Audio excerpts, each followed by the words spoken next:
Hello friends, आप सभी का पुनः स्वागत है आपके अपने चैनल में, जहां हम लोग इस समय अध्ययन कर रहे हैं आत्मकथा विशेषांक को, जिसमें से हमने महत्वपूर्ण आत्मकथाएं पढ़ ली हैं। आप इससे पहले हमने ये देखिए 2 भागों में आत्मकथा पढ़ी हैं। ये देखिए, इसके बाद आज हम पुनः महिला आत्मकथा का टॉपिक लेकर आए हुए हैं और आज इसके 2 वीडियो हम पहले ही बना चुके हैं। आज महिला आत्मकथा का टॉपिक है, इसके बाद लाएंगे दलित आत्मकथा।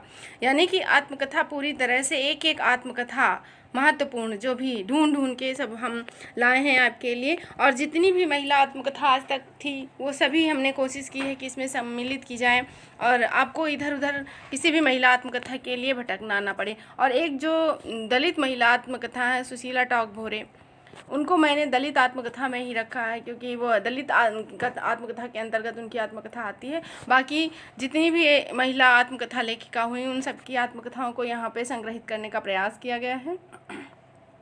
और आपसे विनम्र अनुरोध है कि आप चैनल को सब्सक्राइब करें, अपनी प्रतिक्रिया ज़रूर बताएं। आप लोग प्रतिक्रिया भी नहीं बताते हैं, किसी के साथ शेयर भी नहीं करते हैं, तो थोड़ा सा प्रोत्साहन भी दीजिए और एक कमेंट करिए प्यारा सा, जो भी हो सुधारात्मक। यदि आप कमेंट करेंगे तो उसको भी सुधार किया जाएगा। तो चलिए चलते हैं आत्मकथा के प्रश्न पर। पहला प्रश्न, हिंदी की प्रथम महिला आत्मकथा लेखिका कौन थी? तो हिंदी में महिलाओं ने आत्मकथा लेखन में काफ़ी देर में योगदान दिया। पहले तो महिला साहित्य के क्षेत्र में थी ही नहीं, और थी भी तो नाम मात्र की। और उसके बाद जानकी देवी बजाज जी ने सन 1956 ईस्वी में मेरी जीवन यात्रा नाम से अपनी आत्मकथा लिखी।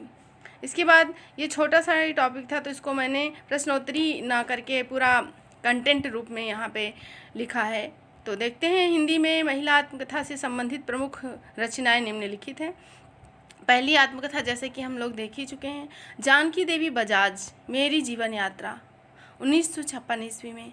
और दूसरी आत्मकथा है, यहाँ पे सन जो है सीरियल वाइज रखने, क्रम के रूप में हमने रखने का प्रयास किया है, आरोही क्रम में। तो दूसरी रचना है अमृता प्रीतम जी की। अमृता प्रीतम रसीदी टिकट के नाम से इनकी आत्मकथा है पहले भाग में, जो कि 1976 ईस्वी में प्रकाशित हुई।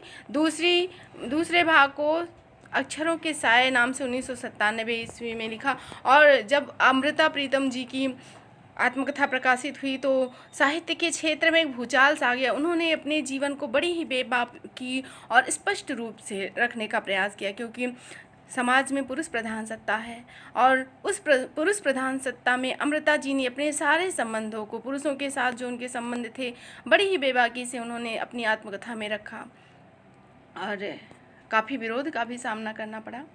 और चलते हैं अगली आत्मकथा पर। प्रतिभा अग्रवाल जी की आत्मकथा है दस्तक जिंदगी की, और यह 1990 ईस्वी में प्रकाशित हुई। और फिर अपनी आत्मकथा का दूसरा भाग मोड़ जिंदगी का 1996 के ईस्वी में इन्होंने प्रकाशित की, प्रतिभा अग्रवाल जी की। तो इनकी आत्मकथाएं हैं दस्तक जिंदगी की 1990 और मोड़ जिंदगी का 1996।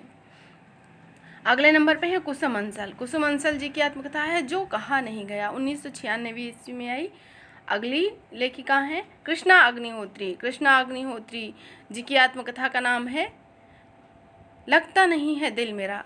2 भागों में इन्होंने अपनी आत्मकथा लिखी। पहली भाग का नाम है लगता नहीं है दिल मेरा 1997 ईस्वी में, और दूसरा भाग है और औरत, जो कि 2010 ईस्वी में प्रकाशित हुई। अगली लेखिका हैं पद्मा सचदेव, बहुत जगह पद्मा सचदेवा भी लिखा होता है। इनकी आत्मकथा भी 2 भागों में है। पहली भाग है बूंद बावड़ी, जो 1999 ईस्वी में आई, अधिकतर यही पूछा जाता है।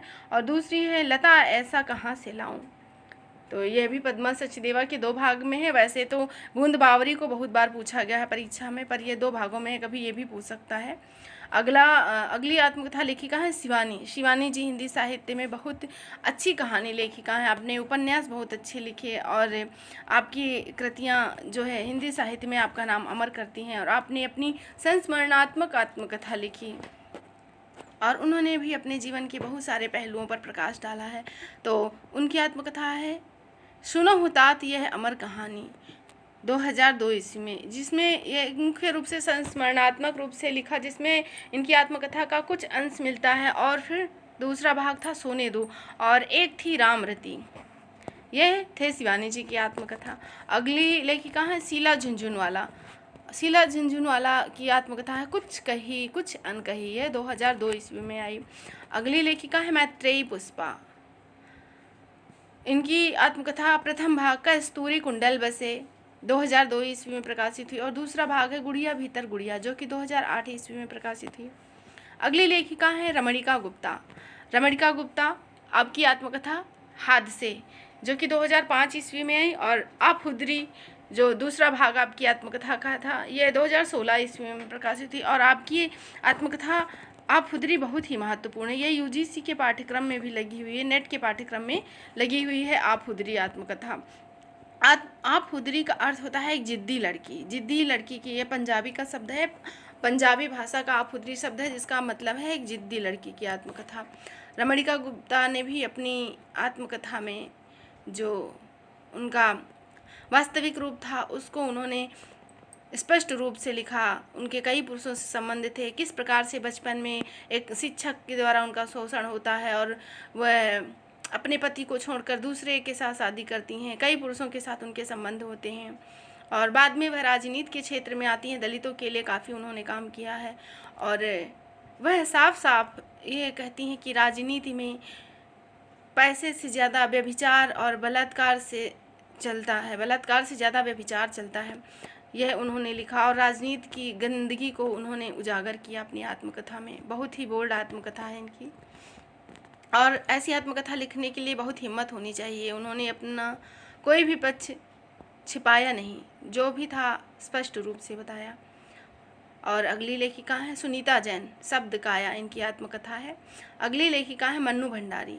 मन्नू भंडारी जी की एक कहानी यह भी है 2007 ईस्वी में प्रकाशित है और यह भी नेट के पाठ्यक्रम में लगी हुई बहुत ही महत्वपूर्ण कहानी है, जिसमें मन्नू भंडारी जी ने अपने बचपन के स्वतंत्रता आंदोलन में भाग लेना और किस प्रकार से अपनी शिक्षिका शीला अग्रवाल जी के द्वारा प्रेरित होकर क्रांतिकारी कदमों में भाग लेना, जिसकी वजह से इनका कॉलेज से निष्कासन भी किया जाता था। और इन्होंने अपने पारिवारिक चरित्रों का भी उल्लेख किया है और किस प्रकार से इन्होंने अपने पति राजेंद्र यादव से छुपकर शादी की और अपने परिवार का विद्रोह झेला, बाद में किस प्रकार से इनके पति के द्वारा इनका त्याग कर किया गया, ये सभी बातें इन्होंने अपनी आत्मकथा में लिखी और बहुत अच्छी आत्मकथा है इनकी। अगली आत्मकथा लेखिका हैं प्रभा खेतान। आपकी आत्मकथा है अन्य से अनन्या जो कि 2007 ईस्वी में आई और आत्मकथा से हर परीक्षा में 2-4 प्रश्न तो अवश्य ही बनते हैं, चाहे वह जिस प्रकार की परीक्षा हो। और यूजीसी नेट वगैरह में तो मिलान के लिए प्रश्न आते हैं, तो ये टॉपिक बहुत ही महत्वपूर्ण हो जाता है। और ये जो आत्मकथा आप हुदरी है और ये मन्नू भंडारी जी की जो आत्मकथा है ये हमारे चैनल कथा साहित्य दर्पण पर विस्तार के साथ बताया गया है। और इसके साथ हरिवंश राय बच्चन जी की आत्मकथा क्या भूलूं क्या याद करूं, और जो दलित आत्मकथा लेखक हैं तुलसी राम जी जिन्होंने मुर्दहिया और मणिकर्णिका लिखा, उनका भी विस्तार से आपको वहाँ पे विश्लेषणात्मक अध्ययन मिलेगा। और नेट से लगे हुए समस्त पाठ्यक्रम को वहाँ पे जो कहानी उपन्यास नाटक आदि हैं पढ़े गए हैं, क्योंकि वह वाचन किया गया है, कहानी का ही चैनल है। तो आप चाहें तो कहानी सुन सकते हैं वहाँ जाके, और आप काम करते करते भी लीड लगा के हेडफोन के माध्यम से आप सुन सकते हैं और अध्ययन कर सकते हैं। अगली लेखिका प्रभा खेतान अन्य से अनन्या 2007। उसके बाद है मृदुला गर्ग। मृदुला गर्ग की आत्मकथा है राजपथ से लोकपथ जो कि 2008 ईस्वी में आई। अगली लेखिका है चंद्र किरण सोन रिक्शा। इनकी आत्मकथा है पिंजरे की मैना 2008 ईस्वी में आई। अगली लेखिका है अनीता राकेश, संतरे और संतरे इनकी आत्मकथा है। अगली लेखिका ममता कालिया। इनकी आत्मकथा कितने शहरों में कितनी बार 2011 ईस्वी में प्रकाशित हुई और ये पुरस्कृत की गई रचना है। अगली लेखिका हैं चंद्रकांता। इनकी आत्मकथा है हास्य की वारतें जो 2012 ईस्वी में आई। और उसके बाद आती हैं इस्मत चुगतई। इनकी आत्मकथा का नाम कागजी है पहरन। और अगली आत्मकथा लेखिका है निर्मला जैन। इन्होंने लिखा जमाने में हम के नाम से अपनी आत्मकथा को लिखा। और विशेष तथ्य में देखते हैं ममता कालिया जी की आत्मकथा कितनी शहरों में कितनी बार के लिए सन 2012 का सीता पुरस्कार प्रदान किया गया था इनको। और यह पुरस्कार छपने के साथ ही काफ़ी विवादित रही थी। किसी लेखक ने टिप्पणी की थी कितनी शहरों में कितनी बार की जगह कितने बिस्तरों में कितनी बार होना चाहिए। इस पर काफ़ी विवाद मचा था, पर साहित्य के समाज में किसी ने भी ज़्यादा पुरजोर महिलाओं ने इनका विरोध नहीं किया, जिसने भी कहा था। तो ये संगति हर जगह देखने को मिलती है। पर वैसे मैंने कोशिश की है, लगभग जितनी भी आत्मकथा महिला लेखिका हैं उन सभी को मैंने यहाँ संग्रहित करने का प्रयास किया है और आपके लिए एक महत्वपूर्ण कंटेंट यहाँ पर उपलब्ध किया गया है। इसके आगे हम दलित आत्मकथा लेकर जल्दी ही आपके समक्ष उपस्थित होंगे और आशा है कि आप सभी अपने अध्ययन में व्यस्त होंगे, पढ़ाई कर रहे होंगे और मस्त होंगे। तो फिर वही कहेंगे कि आप चैनल को सब्सक्राइब करिए, मित्रों में शेयर करिए और यदि आपका कोई सुझाव है तो प्यारा सा एक कमेंट करिए और बताइए कि हम क्या सुधार कर सकते हैं। तो पुनः हम आपके समक्ष दलित आत्मकथा को लेकर उपस्थित होंगे। तब तक के लिए धन्यवाद। और हमारे इस चैनल में यूजीसी नेट से संबंधित बहुत अच्छा कंटेंट उपलब्ध है और उसके साथ साथ टीजीटी, पीजीटी तथा अन्य परीक्षाओं से जो कि हिंदी से संबंधित है सभी राज्यों की के लिए आपको बहुत ही महत्वपूर्ण कंटेंट मिलेगा। प्रश्नोत्तरी के रूप में वन लाइनर व आदिकाल से लेकर रीतिकाल और आज भारतीय युग तक के प्रश्न मिलेंगे। बहुत महत्वपूर्ण पंक्तियों का संकलन किया गया है, तो आप उन्हें अवश्य देखें और सब्सक्राइब करें, चैनल लाइक करें, मित्रों में शेयर करें और पढ़ते रहें, अध्ययन करते रहें। फिर मिलेंगे। धन्यवाद।